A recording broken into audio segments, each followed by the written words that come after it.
Over the past 2 or 3 years, there have been many occasions when we have recognized anniversaries associated with particular events of the Second World War.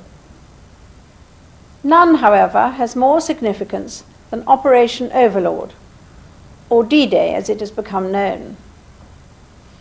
This, of course, was the meticulously planned assault by the Allied forces, in which hundreds of thousands of servicemen and women, their equipment and millions of tons of supplies, delivered by land, sea and air, were launched against the German forces occupying Europe. June the 6th, 1944, will be especially remembered by the thousands from so many countries across the world who are united by the common bond that their loved ones sacrificed their lives in the name of freedom. By the people of occupied Europe who were liberated from the yoke of Nazi tyranny. By the embattled people of Great Britain who saw D-Day as a new dawn.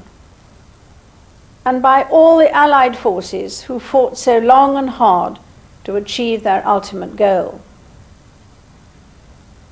50 years on, those of us who are old enough remember well the excitement and the anticipation of peace which came with the Allied invasion of Europe. But this was tempered by the sadness and cruelty of war, as the years of bitter conflict drew to an end. This film tells the story of D-Day, and I hope it will help to emphasize the value of an alliance of like-minded peoples in restoring and preserving peace, freedom, and justice.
Deutsche Jugend, nach einem Jahr kann ich euch hier wieder begrüßen.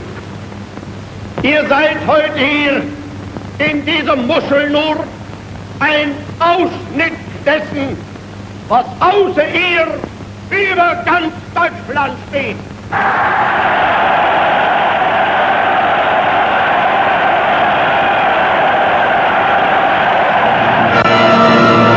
As morning broke on Friday, September the 1st, 1939, Adolf Hitler's tanks and Stukas thundered into Poland.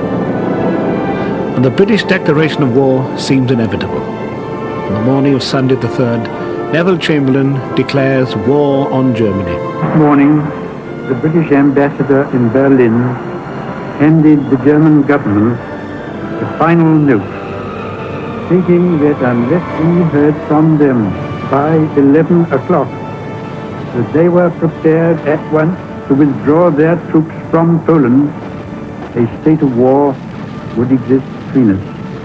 I have to tell you now that no such undertaking has been received, and that consequently this country is at war with Germany.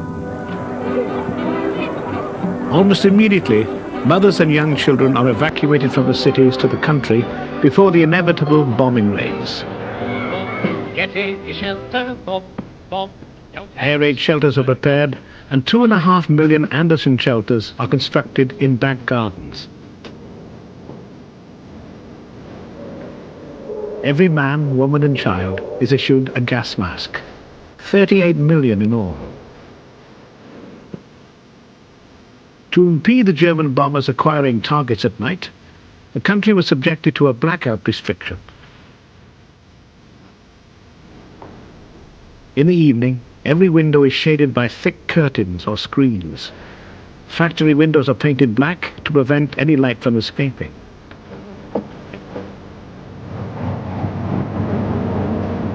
Torches are banned, and no car headlights are permitted.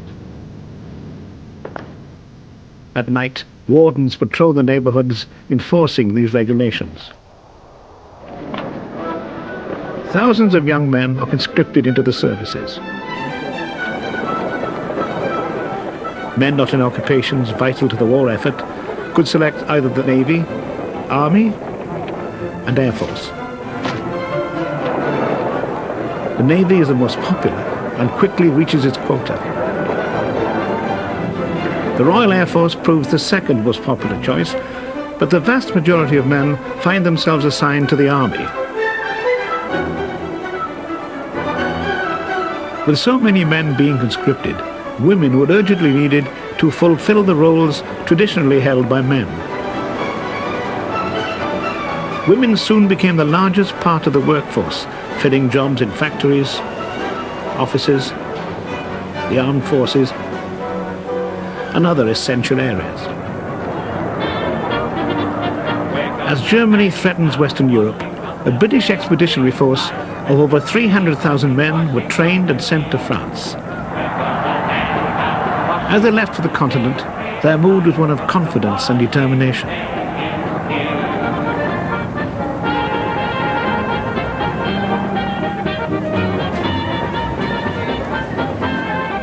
At home, rationing was introduced. At first, petrol was restricted, but as a result of Hitler's unlimited German U-boat attacks on merchant shipping, in January, the government ordered the rationing of all meats, sugar, fat and butter.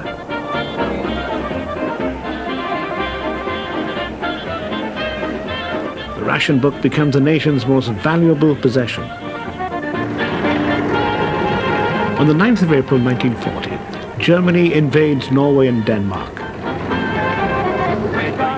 A British expeditionary force is sent to Norway to retake the ports. The soldiers proved to be ill-equipped and poorly trained for mountain and Arctic warfare. The Germans, largely thanks to their air power, forced the British troops from Norway. This defeat causes serious repercussions back in Britain. On the 10th of May, Neville Chamberlain is replaced as Prime Minister by the First Lord of the Admiralty, Winston Churchill. During the early days of Churchill's leadership, Hitler launches a blitzkrieg through France, defeating the French armies and trapping the British expeditionary force on the beaches of Dunkirk. On the 27th of May 1940, Vice Admiral Bertram Ramsay ordered the evacuation of the troops from the beaches.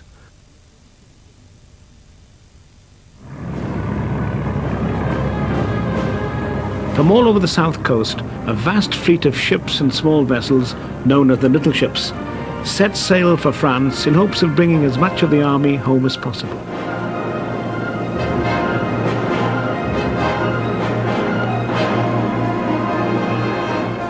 Over a period of 7 days, they managed to rescue over 340,000 men in Operation Dynamo. The British, suffering incalculable losses, were relieved and even delighted by the evacuation.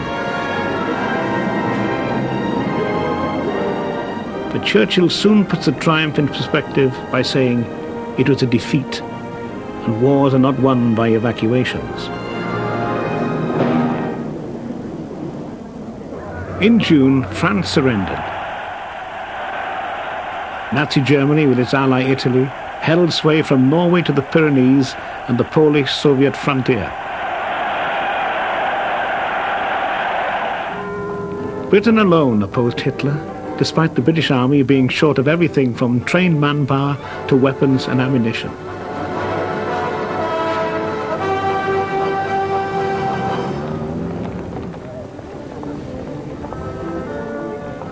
Indeed, a significant proportion of the defence of the British Isles and its territories fell to Australian, Canadian, Indian, New Zealand and South African troops. With Germany on the doorstep, the British government established the local defence volunteers, or Home Guard, Dad's Army. Initially, 225,000 men joined, but this soon swelled to 1.5 million. This dedicated army would defend the country and fight the Germans on their home ground if necessary.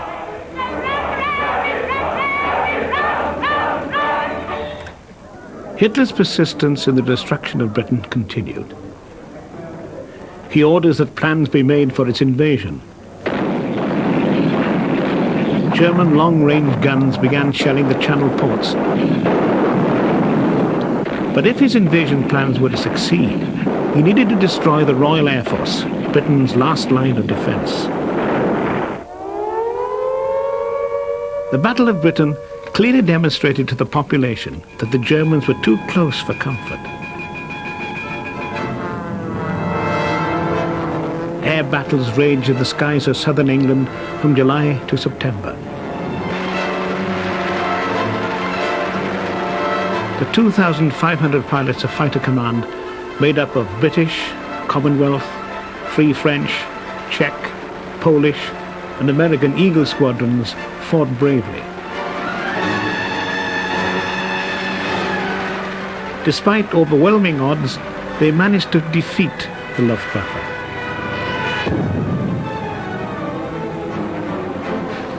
The proximity of the Germans brought a flurry of activity from the British people. Productivity soared. Spitfires and Hurricanes were manufactured in record numbers, despite the Luftwaffe's attempts to destroy the factories.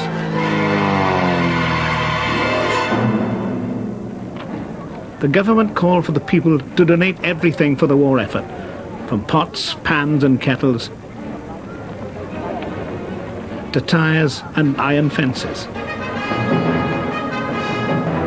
Everything that can be recycled is sacrificed for the cause.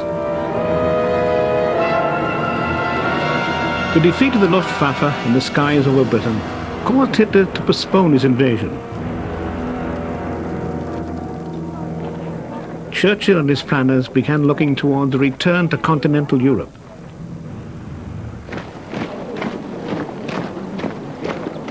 Although it was obvious that many years of war lay ahead, the seeds of eventual victory had been sown.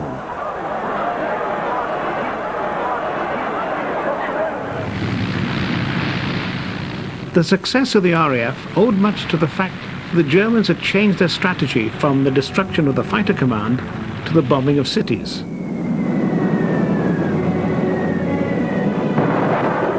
At the height of the battle, stray German bombers had accidentally bombed London.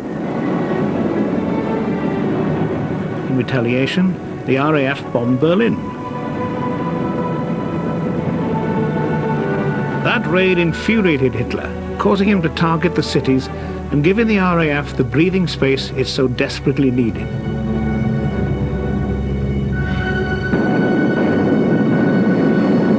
The Blitz of London began on September the 7th, with hundreds of German bombers attacking the docks and the East End. The fires guided more bombers to their targets that night. Over 400 civilians were killed, and over 1,500 seriously injured. thousands became homeless. Hundreds of firefighters fought a desperate battle to stop the fires and rescue those buried beneath tons of rubble. For 57 consecutive nights, the bombing continued relentlessly. Since the homemade shelters never offered any real protection, and for those in the East End of London where shelters were scarce, this saturation bombing sent the population into the underground stations for safety. The King and Queen visited the areas worst hit to offer the people comfort and to boost morale. Indeed, after Buckingham Palace had been bombed, Queen Elizabeth said, "Now I feel I can look the people of the East End in the face."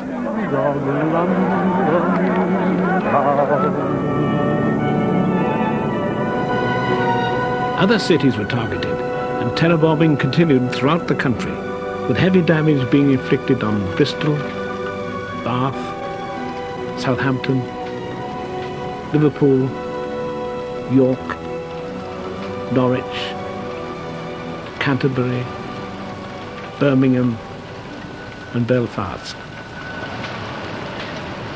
But the biggest outrage was the near destruction of Coventry with its beautiful cathedral. Over 11 hours of continual bombing reduced the city to a mound of smouldering rubble. The Brits continued for many more months, and on December the 29th, bombs once again struck London with a ferocious intensity. The city of London blazed, but miraculously, St. Paul's Cathedral survived. By the end of the Blitz, more than 40,000 people had died, and 86,000 severely injured. 2 million houses had been destroyed or damaged. Britain has been dealt a bitter blow.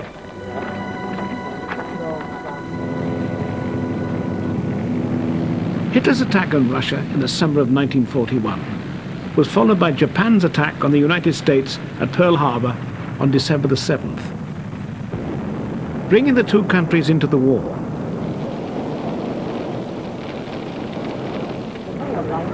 Britain, no longer alone, became a base for the liberation of Europe and the defeat of Nazi Germany. 3 days after the attack on the American fleet in Hawaii, Germany and Italy declared war on the United States.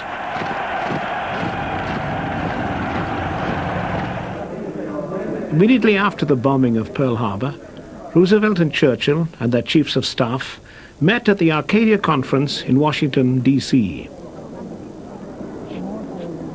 All agreed that the defeat of Germany was the priority, and plans to wear down the Axis were set in motion. Starting in 1942, Russia began pressing its allies to open the Second Front to relieve the pressure on the Soviet armies.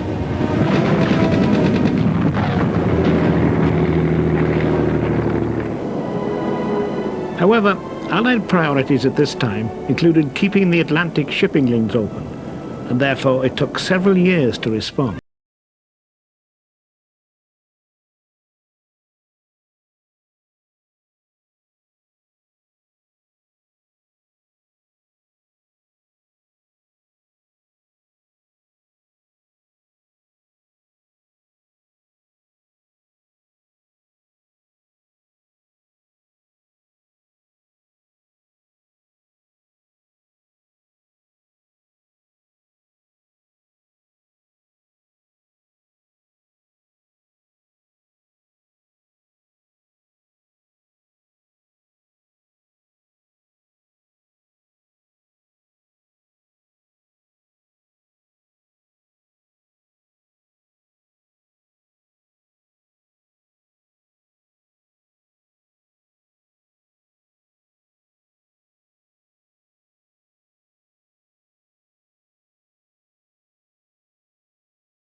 Nothing quite prepared the British public for the scale of the American arrival.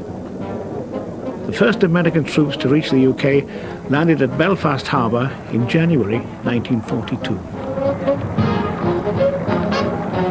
The Britain to which the GIs came was a gloomy and depressing country, and this had little to do with the weather.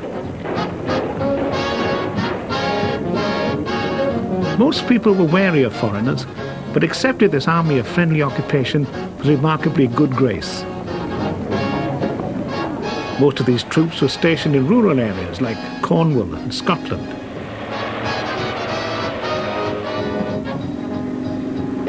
This influx of Yanks with the local population at times caused friction, leading to quips about how the Americans were overfed, overpaid, oversexed, and over here.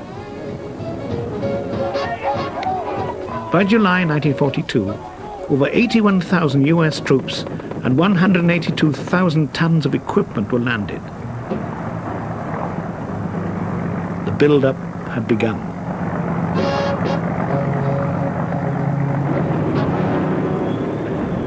In September 1942, the Allied bombing offensive against German-occupied Europe began.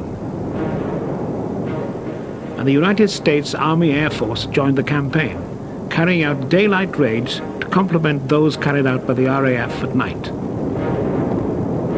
The B-17 Flying Fortress and the B-24 Liberator were the backbone of American air effort, while the Lancaster and the Halifax were the muscle of Bomber Command. The daylight raids caused heavy losses among the American aircraft. On the 14th of October 1943, 288 heavy bombers set out to attack the town of Schweinfurt in southern Germany in order to destroy the ball-bearing factories.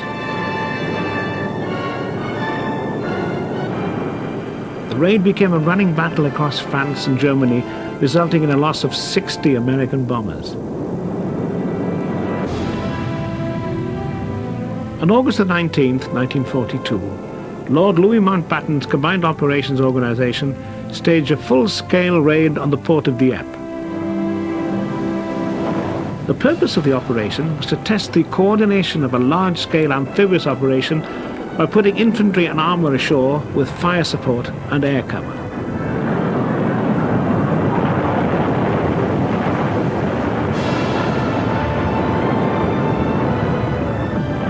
The Canadian 2nd Division, along with 1,000 British troops and 50 American Rangers, took part. German resistance was fierce, and after 9 hours the Allies were forced to retreat.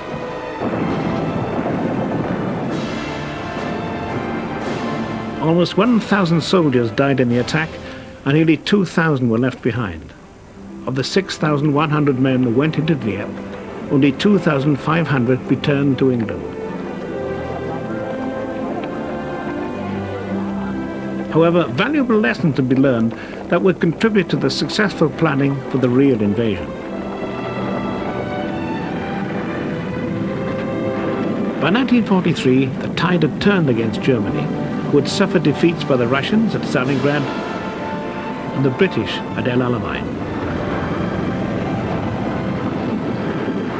Though it had been proven that the Germans were no longer invincible, there was still a long way to go before they could be defeated.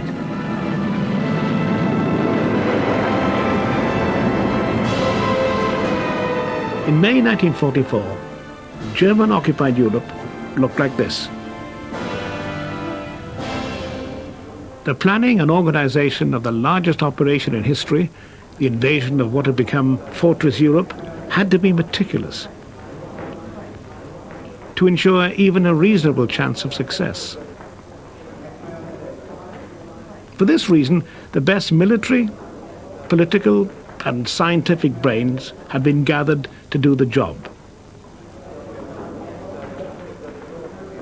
The initial planning was under the direction of Major General Frederick Morgan, who'd been involved in the planning of the invasions of North Africa and of Sicily.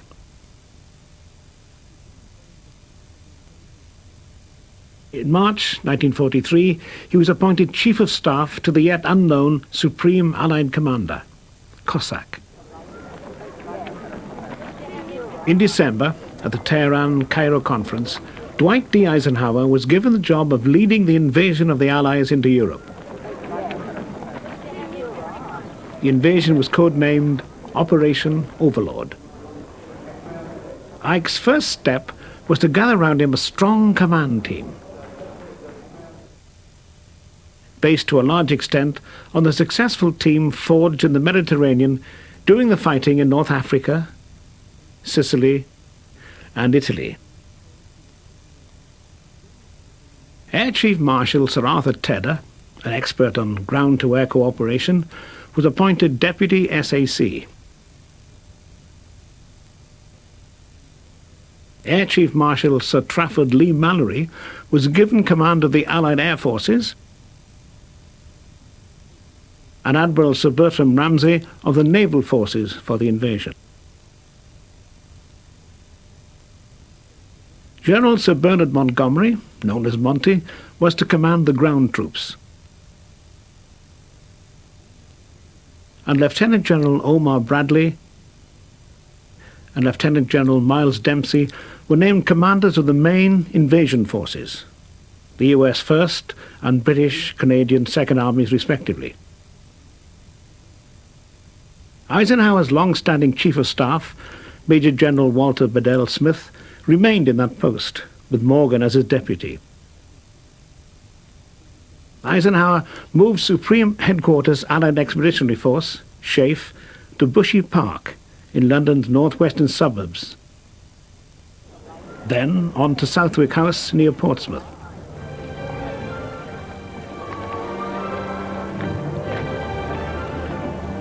The key questions for the newly assembled command were when and where.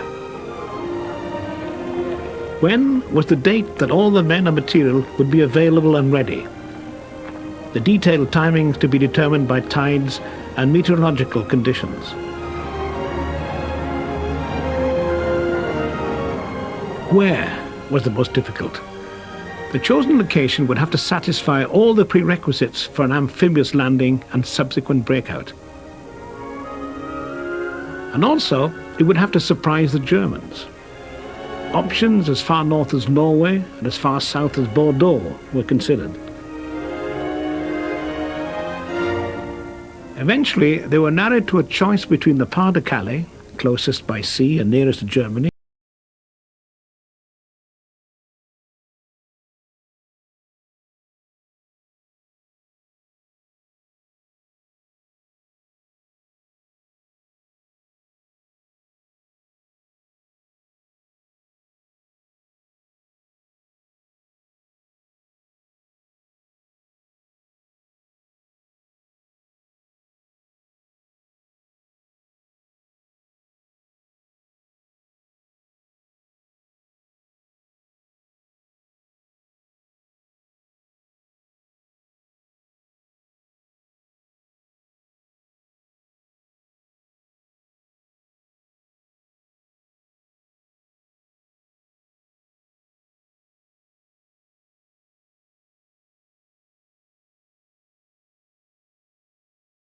cameras and operating at speeds of over 4, not only on the enemy's defences, but also on the beaches and general lie of the land.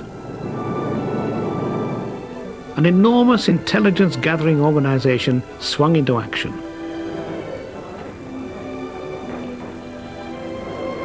The information was collated by the Inter-Services Topographical Unit at Oxford under Colonel Sam Bassett of the Royal Marines. It produced detailed, up-to-date maps of the entire coastline. Using the BBC, Bassett appealed to the public to send all their pre-war holiday snaps. He received 30,000 in the first post, some yielding amazingly detailed information. In France, agents were used to gather information. The first regular service forces to be involved were the Combined Operations piloted parties. These combat swimmers were landed on beaches by all manner of means, including midget submarines, to check the obstacles, the gradients, and their load-bearing capacity. This was critical in determining which would be suitable for both landing craft and tracked vehicles. Details of the obstacles were necessary to develop techniques for their clearance. Until early 1944, the fabled Atlantic Wall was largely a part of Hitler's imagination. It took the arrival of Rommel, the desert fox and Montgomery's old adversary in North Africa, to actually get things organized with a view to defeating the Allied invasion armies on the beaches. Rommel believed, unlike von Rundstedt, the German CNC in France, that invading armies must be kept on the beaches and destroyed there. Failure to do so would cost the Germans the campaign and ultimately the war. From his appointment in November 1943, Rommel worked tirelessly to bring the Atlantic Wall up to a standard where it could serve its purpose.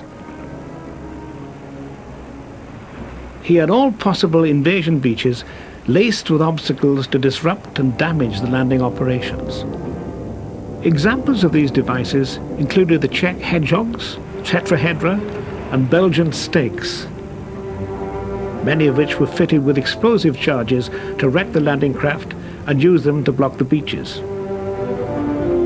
Inland, 6 million mines had been laid, a mere fraction of Rommel's desired 50 million, as well as obstacles such as dragon's teeth.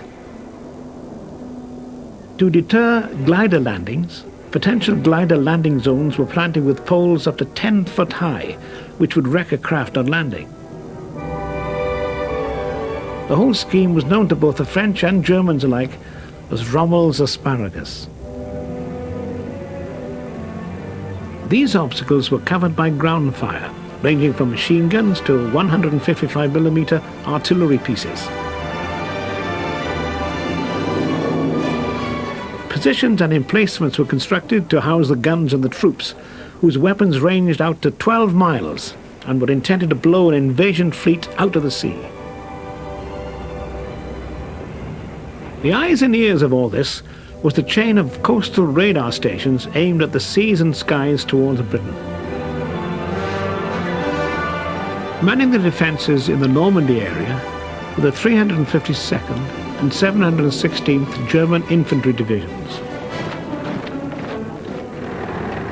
In reserve, but close to the beaches, in keeping with Rommel's strategy, was the 21st Panzer Division in the area around Caen. Control of the other 4 Panzer Divisions near to the French coast was retained by the Supreme Headquarters, Oberkommando der Wehrmacht, situated in Germany. A decisive handicap in the Normandy battle. Once the decision had been made to go for Normandy rather than the Pas-de-Calais, detailed planning began. Morgan and Montgomery produced a plan to put the Allied assault divisions from the Bay of the Seine onto the Normandy coast, largely between the Vire and Orne rivers. Airborne troops would be dropped during the night before to secure each flank. The US troops to the west would advance on Cherbourg in order to capture the port.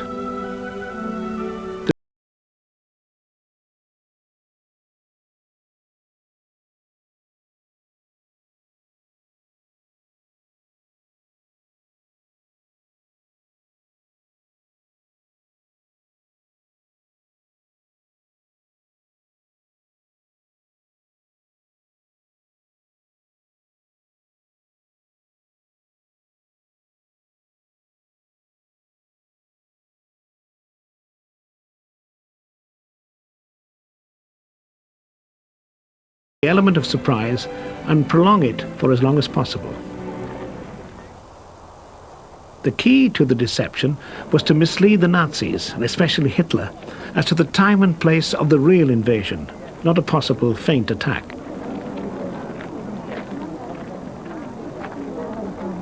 Hitler and the High Command needed to be convinced that the real invasion would take place at the Pas de Calais in either May or July, August 1944.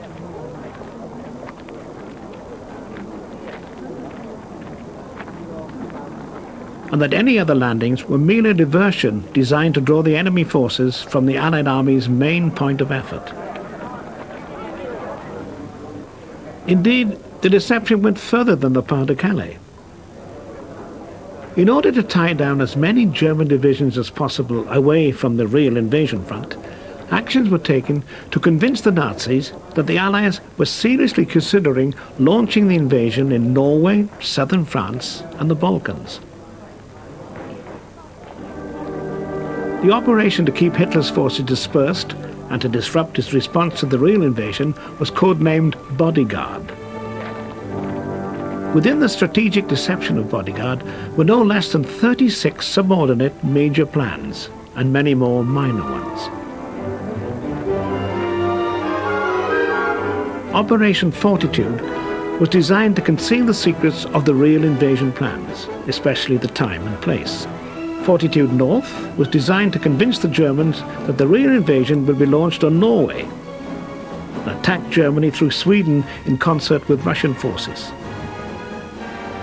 To support this deception, intensified intelligence gathering was directed at Norway, and an increased number of commando raids caused significant disruption to the production of raw materials and the transportation infrastructure.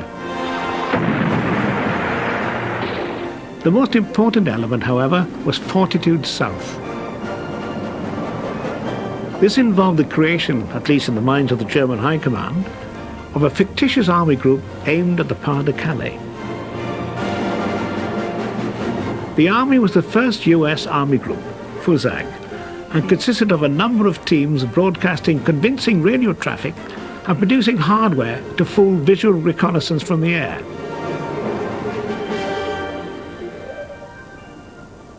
To give FUSAG added authenticity, its commander was real enough. General George S. Patton, the firebrand American general who'd proved such a dynamic and controversial commander of US armored forces in North Africa and Sicily. Patton's activities were closely monitored by German intelligence. Control of the air was a vital prerequisite to the success of the operation. The Germans' eyes had to be blinded, while the Allies' aerial reconnaissance had to be top-notch. The Luftwaffe could not interfere with Allied operations. Close support was critical for the ground forces to destroy the enemy. Targets deep behind the enemy lines also had to be destroyed. The most important were concentrations of panzer divisions and the road and rail networks that could bring them to the front. As the date for D-Day drew closer, the bombing of German targets was to shift subtly. The priorities became transportation, troop movements, and support for the landings themselves. By day, United States Army Air Force fortresses and liberators carried out the attacks, followed by RAF Lancasters and Halifaxes continuing the process by night. Medium bombers then continued the process.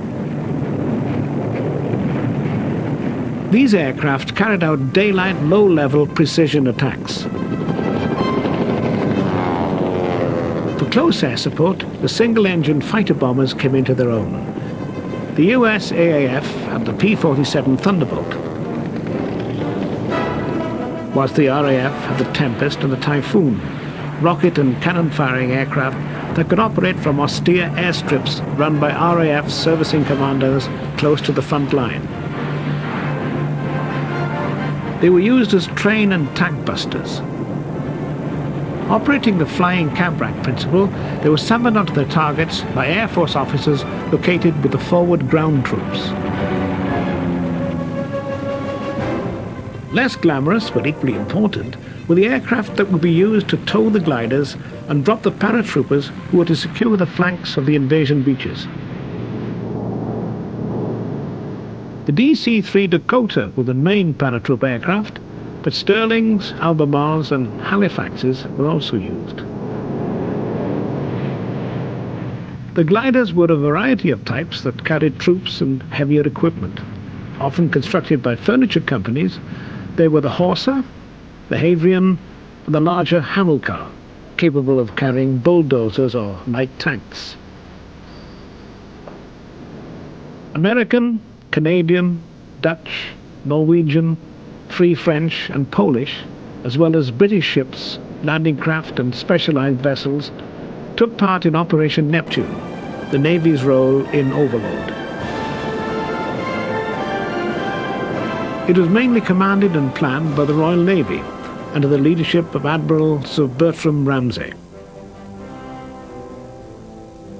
Neptune consisted of two distinct parts: the naval forces of 1,212 Allied warships that would escort and support the landings, and 4,125 amphibious craft, 735 ancillary craft, and 864 merchant ships that would actually land and support the troops.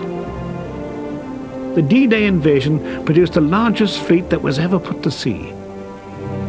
A vast armada that filled every port, estuary and bay in the south of England and further afield. 70% of the warships were British or Canadian. The rest were from the US, Free French, Greek, Norwegian and Polish navies.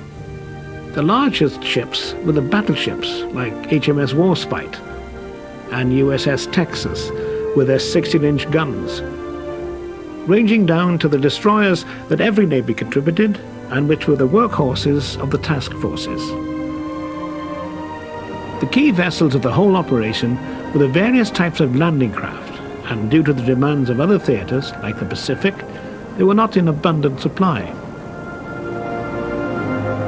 The majority of these craft were designed to carry troops, landing craft assault and landing craft infantry, or fighting vehicles, landing craft tanks. However, there were fannies among these vessels, which supported the landings in other ways, such as the landing craft gun and the landing craft rocket. The Naval Task Force was subdivided into the US Navy's Western Task Force under Rear Admiral A.G. Kirk and the Eastern Task Force under Rear Admiral Sir Philip Vian. They would transport and support the American and British assaults respectively. Two major features of Operation Neptune were the Mulberry Harbour and Pluto. To avoid the necessity of capturing a port, the decision was made to build a floating one and take it across with the invasion forces. The Mulberry Harbour was a prefabricated structure of steel and concrete that was towed to the French coast and assembled there. Old ships would be sunk close by to form a breakwater. Pluto, pipeline under the ocean, was laid on the seabed to allow fuel to be pumped to France from Britain. Y-Day, when all had to be ready to go, was set at the 1st of June, with D-Day, the day of the actual invasion, to be between the 4th and the 7th. That was the time when the tides and the moonlight were considered to be the most favourable. However, the weather was to be the critical factor in the decision of when to go, and that decision had to be made early. For the ships to cross the Channel, it meant that once loaded, they would either have to go or wait off the English coast, vulnerable to German aerial reconnaissance and attack from the sea. The wrong weather could produce rough seas and high winds, which would prove disastrous for both the amphibious and the airborne landings. The key men in the decision of when to go became the weather forecasters. Vast Allied resources have been dedicated to both ensuring that the best meteorological information was available to them and denying it to the enemy. From May, weather patterns have been tracked eastward from Newfoundland.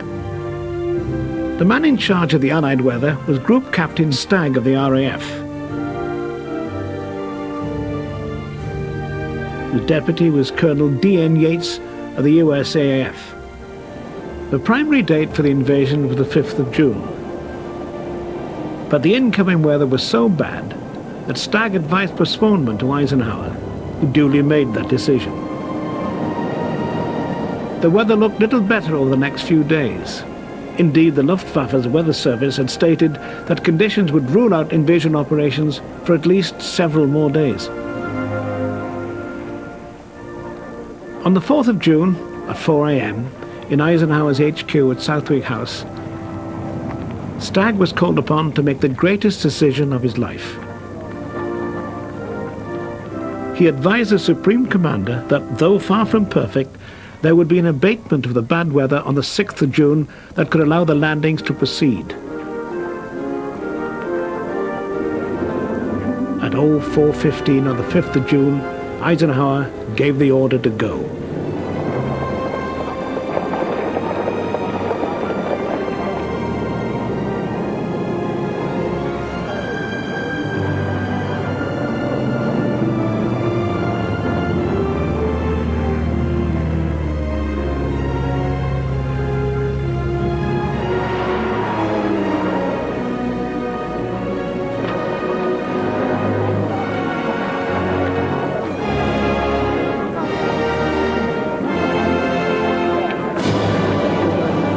Rommel, meanwhile, had been advised by his weather experts that an attack would be almost impossible.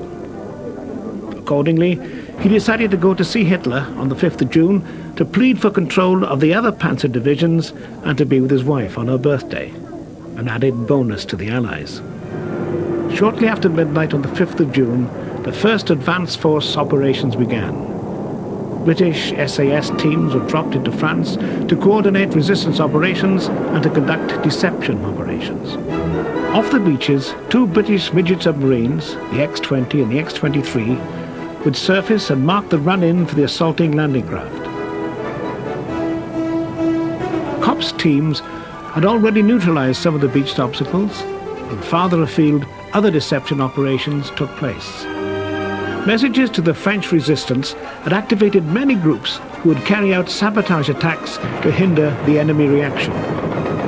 Simultaneously, operations were taking place in the Pas-de-Calais to convince the Germans that landings were on their way there. A flotilla of small ships mounting radar reflectors sailed to those beaches, and 30 British and American bombers dropped strips of window, radar reflective foil, to indicate to the German radar stations that had been left intact by Allied air attacks that the invasion was on its way there.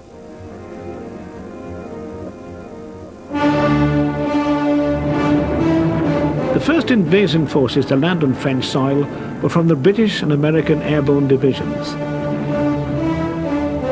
Their critical tasks were to secure the flanks of the landings as well as to capture or destroy strategic targets. In the west, the US 82nd and the 101st Airborne Divisions landed at the base of the Cotentin Peninsula, with a task of capturing key points and securing the exits from the westernmost invasion beach, codenamed Utah.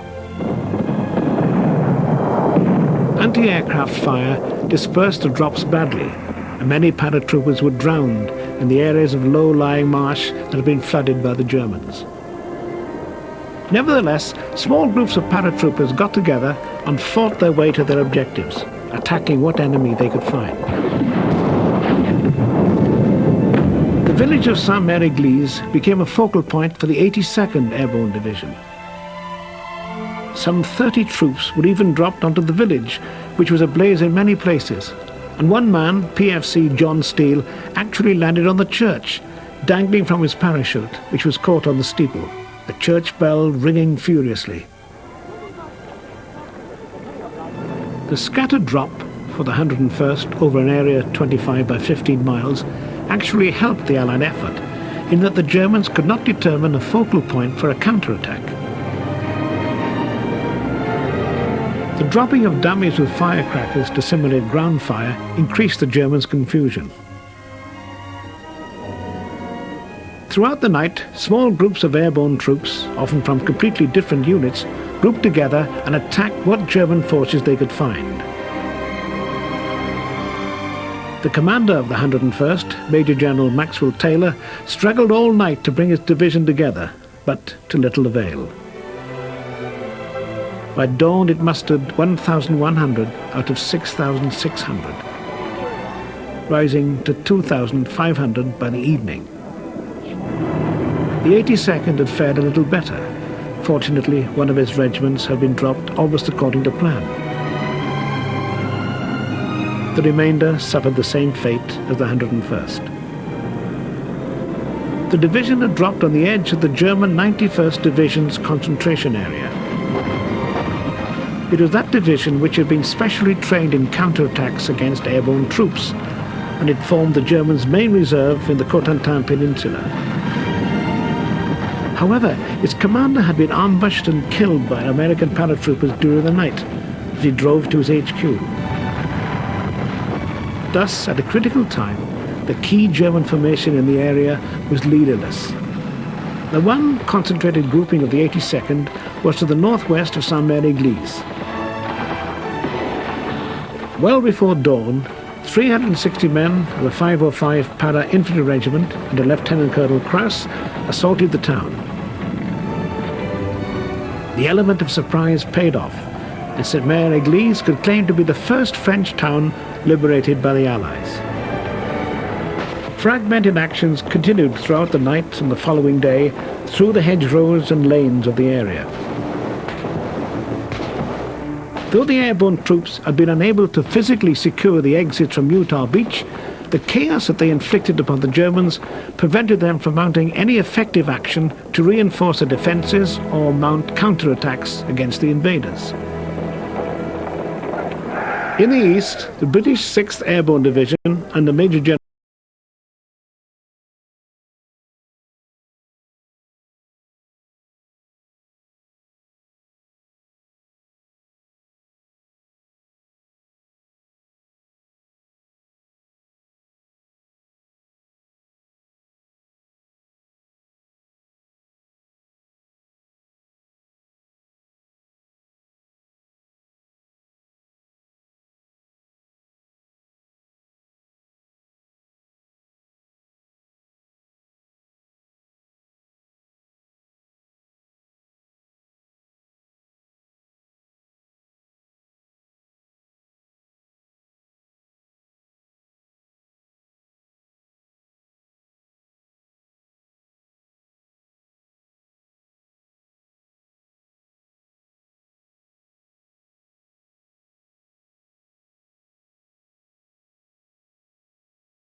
the tides along the Bay of the Seine, each hour, the time when the first troops would land ashore, varied by 1.5 hours across the length of the invasion beaches. The westernmost beach, Utah, had the earliest H hour. At 06:30, the men of the 8th Infantry Regiment of the 4th U.S. Infantry Division landed. The 1st Battalion to the right on Green Beach and the 2nd Battalion to the left on Red Beach. 30 men to each landing craft in waves of 20. The Deputy Commander of the 4th Division, Brigadier General Theodore Roosevelt Jr., landed with the first wave, and his presence was significant to the success on Utah Beach.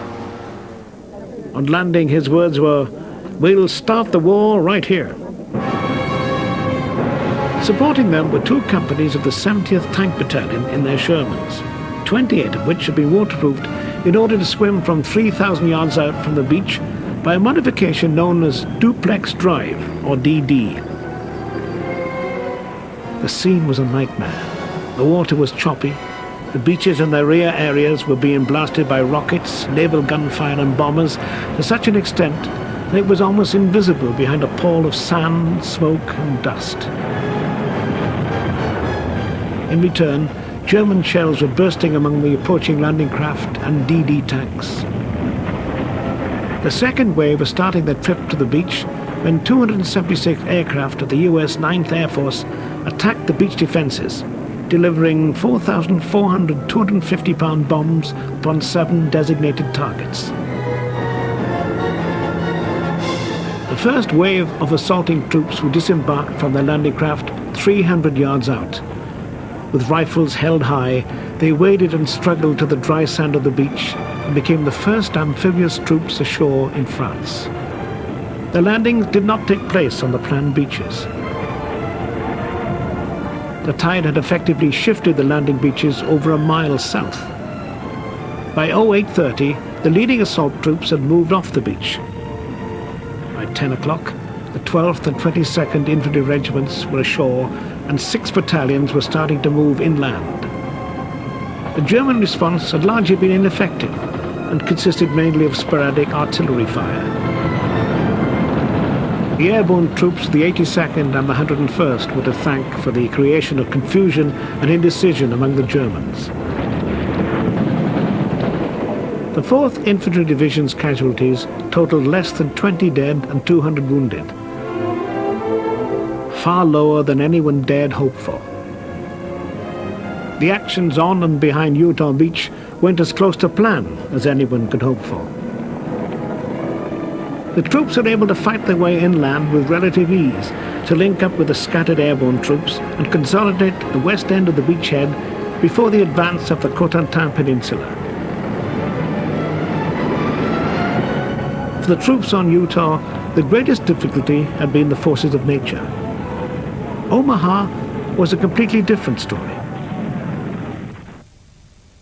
The beach was over 12 miles east of Utah on the other side of the Via Estuary.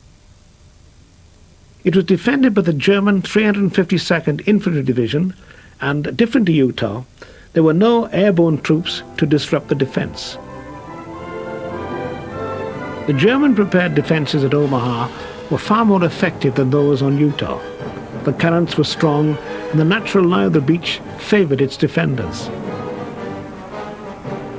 Between the outcrops and straight inland was a more gentle slope with pillboxes and gun emplacements that covered the beach and its exits by crossfire. Between the low and high water mark were mines and obstacles aimed at landing craft, tanks, and soldiers on foot. The arrival of the German 352nd Infantry Division significantly increased the strength of the defense. The formation that was to assault Omaha was the Big Red One, the US 1st Infantry Division, which had seen active service in the Mediterranean. It was the only division out of the 11 US divisions in England that had been under fire. Accordingly, Bradley made the hard decision and assigned it to be the lead division onto Omaha.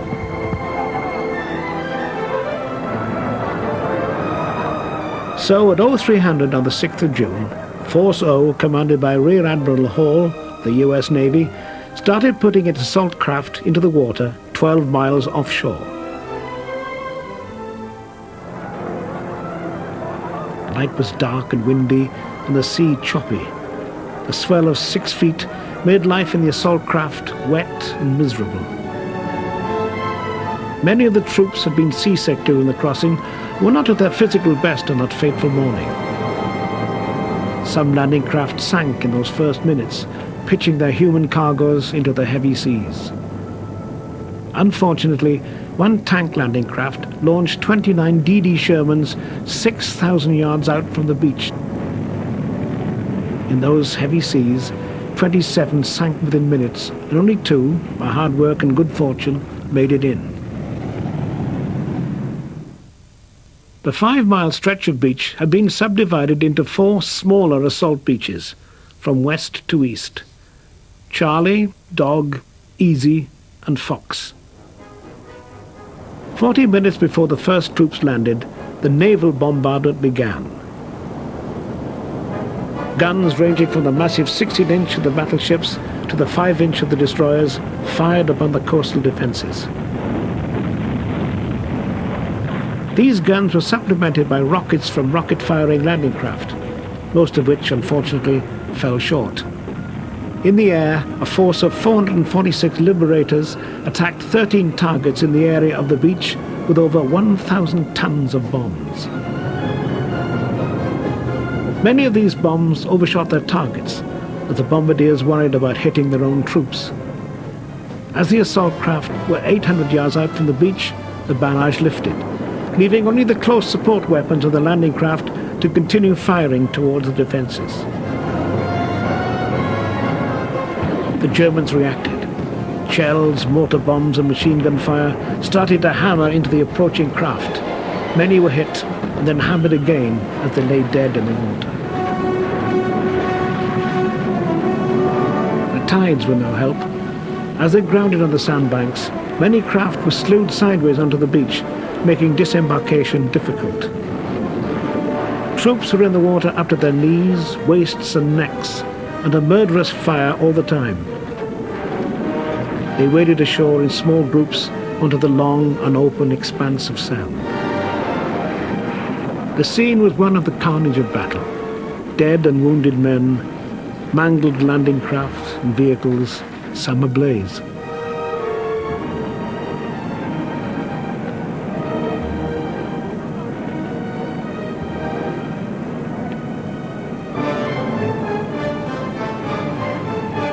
The 743rd Tank Battalion overcame great difficulties to get 8 Shermans ashore and engage the strong point at Vierville. By 0700, over 1,000 men were scattered across the beaches, often leaderless and in loose groupings of men from different units who joined together. Of the 16 engineer obstacle clearance teams, there were soon only 5, supported by a few bulldozers, actually able to clear any of the obstacles. For the 116th Regimental Combat Team on Dog Beach, 2 gaps were cleared. Farther east on Easy and Fox, 4 gaps were cleared. By 10 o'clock, the assaulting troops were still stuck on the beach, and the tide was moving in. The beach was getting smaller. Further waves of the landings had continued to build up of troops and equipment on the beach, adding to the chaos and confusion. The word was sent back to the ships to land only men, no more vehicles. The fear of mines was uppermost in many men's minds. Gradually, order prevailed. Destroyers moved close inshore to bombard the German strongpoints. Individual leaders roused their men by personal example, and it was generally the follow-up companies that began the assault inland. The lead assault companies had been cut to pieces and were unable to take any further part in the assault. Colonel Taylor of the 60th Infantry exhorted the men on the beach by telling them that there were 2 kinds of men on that beach: the dead and those that are going to die. Now, let's get the hell out of here. Brigadier General Cotter of the 29th Division rallied his men with the call, "They're murdering us here. Let's move inland and get murdered." gradually, as the day wore on, the balance tipped in favor of the Americans. By the evening, the battle had been won and the defenses breached. However, the cost had been high, and bloody Omaha became the beach that cost the Allies the dearest in lives.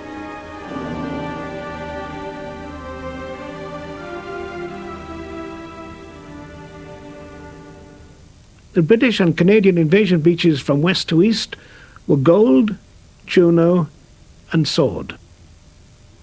Gold Beach was a gentle slope, consisting of clay as well as sand. Strong points had been made of the villages of Arromanches, Le Hamel, and La Rivière. The beach had been subdivided into Howe, Item, Jig, and King, and was the objective of the 50th Northumbrian Division, a division that had fought at Dunkirk, North Africa, and Sicily.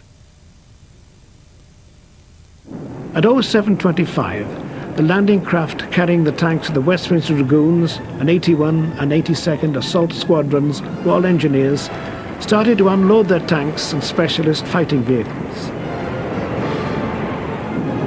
Under constant fire from the coastal defences, a number of landing craft and tanks were lost.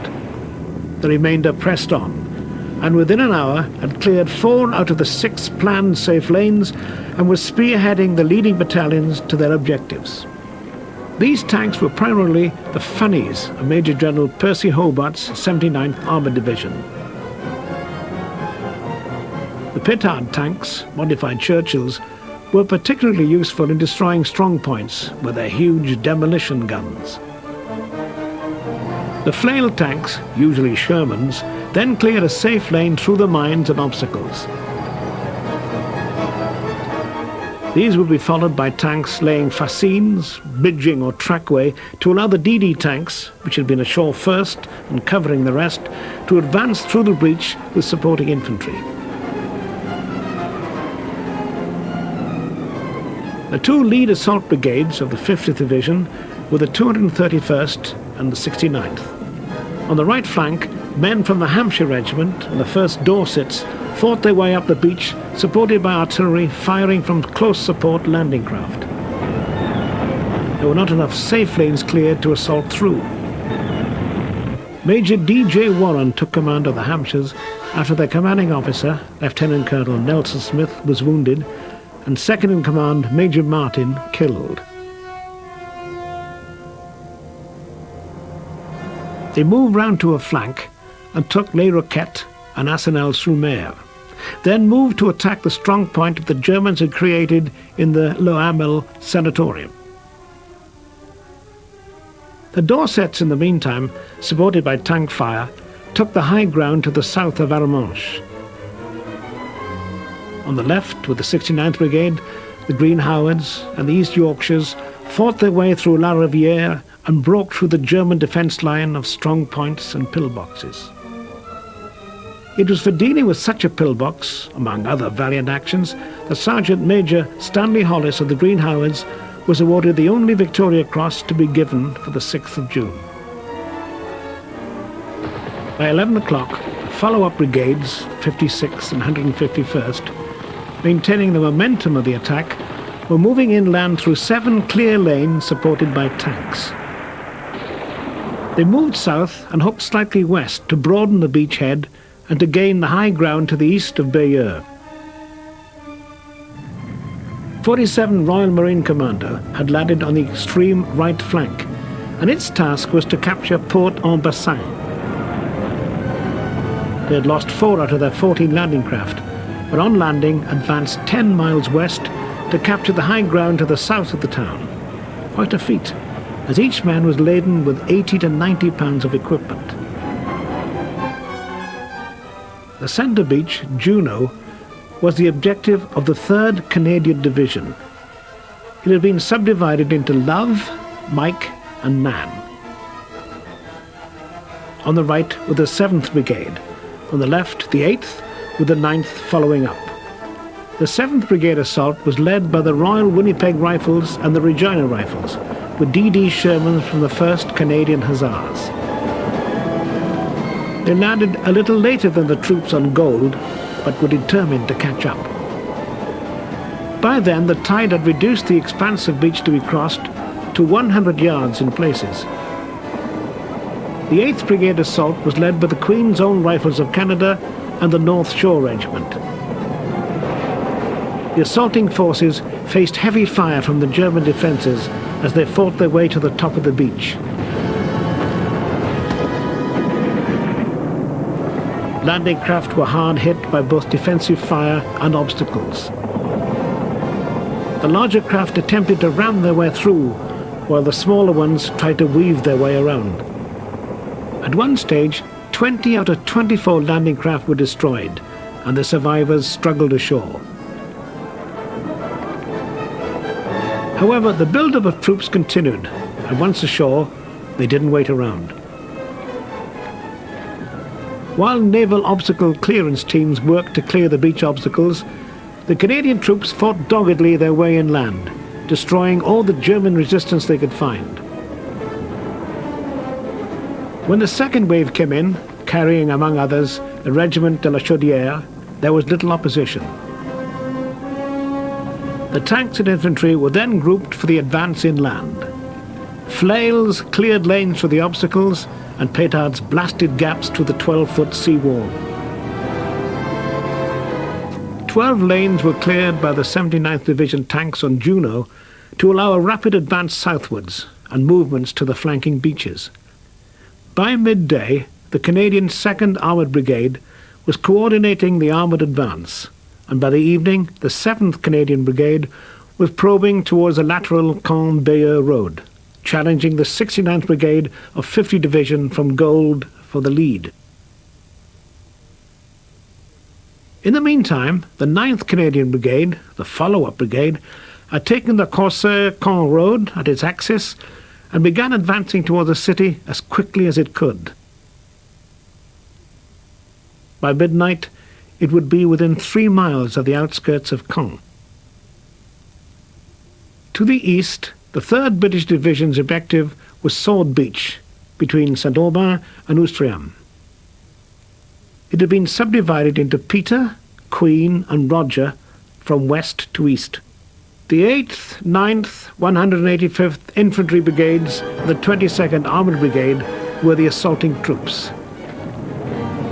Force S, commanded by Rear Admiral Arthur Talbot, was the naval force that delivered the division onto Sword Beach. To mask the left flank from the Le Havre batteries to the east, a large smoke screen was laid. Force S suffered an attack from German E-boats, which sorted from Le Havre to fire 4 torpedoes, one of which sank the Norwegian destroyer Svena. The remainder missed. H-hour was 07:30, with the tanks due to land 5 minutes before. The D.D. Shermans of the 13th, 18th Hussars had been put into the water 3 miles out. 7 out of the 40 were lost to either enemy fire or were swamped by larger craft moving too close. The naval bombardment was effective in spite of some rockets falling short, and the DD tanks arrived on the beach at about the same time as the Funnies of the 79th Armoured Division. They immediately started to breach obstacles and engage enemy strongpoints. The 8th Brigade fought towards Ouistreham with the 1st Battalion of the South Lancashire Regiment and the 2nd Battalion, the East Yorkshire Regiment. Casualties were heaviest among the assaulting troops charged with breaching the obstacles. In some areas, there were as much as 50% of the armoured vehicles and 20% of the troops. But a near orderly move inland was accomplished. The key road was the one from Hermanville through Beerville to Caen. By the time it had passed through Hermanville, the 8th Brigade dug in to consolidate, and the 185th Brigade prepared to open the road south. The volume of traffic trying to leave the beach prevented some of the armour from staying with its assaulting infantry. Consequently, the King's Shropshire Light Infantry fought their way to Beerville alone, linking up with the armour of the Staffordshire Yeomanry in their last approaches to the town. At Beerville, a battle group of the 21st Panzer Division with 24 tanks counterattacked. The Shropshires knocked out 5 German tanks and continued to advance. However, the Germans along the Liberating Ridge halted the British advance, inflicting serious casualties and clearly demonstrating that their defences would not be overcome by a quick advance, but only by a slower, deliberate attack. The Germans counterattacked with 50 tanks of the 21st Panzer Division launched at 1900 hours into the gap which still existed between Gold and Sword Beaches. Fortunately, the attack was held in check and finally faltered as the last glider lift of the 6th Airborne Division flew overhead in the gathering dusk. The chances of the 3rd Division getting to Caen by D+1 had all but faded away. On the flanks of Sword, the 1st and 4th Special Service Brigades had landed their commandos, who were only lightly equipped and couldn't halt the German counterattacks to the west. To the east, the Free French Commando under Commandant Kiefer fought through the seafront of Ouistreham, having a major battle to capture the casino and other key buildings. Lord Lovat's 4th Commando quickly advanced inland to link up with the airborne troops at Bonneville and Pegasus Bridge. Led by Piper Bill Millen, playing his pipes, they crossed the bridges and went on to reinforce the perimeter that had been held by the 6th Airborne Division. By the end of D-Day, though the Allies had not advanced as far as planned and Caen remained in German hands, the invading forces were ashore with a firm foothold. Rommel had forecast that the first 24 hours of the invasion would be critical. His absence, and the fact that the 4 key panzer divisions were not released for the German High Command to quickly counterattack the invading forces at their most vulnerable moments, had allowed the Allies to consolidate, build up their logistics, and prepare for their subsequent advance from a firm footing. Allied control of the air would make German movement of their armoured forces very difficult, and though the battle of the hedgerows through the bocage country of Calvados had yet to be fought, the advantage now lay with the Allies.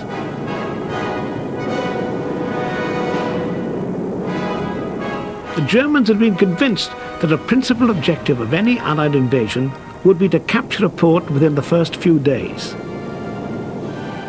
They hadn't reckoned with the ingenuity of the Mulberry Harbour, which the Allies brought with them and positioned off the beaches, so negating the requirement to seize a port intact.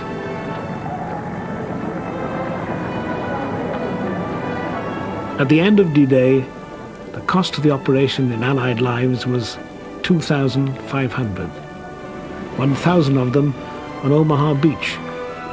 Though enormous, it was a far lighter sum than the planners had been prepared to accept for the successful completion of an operation of this magnitude.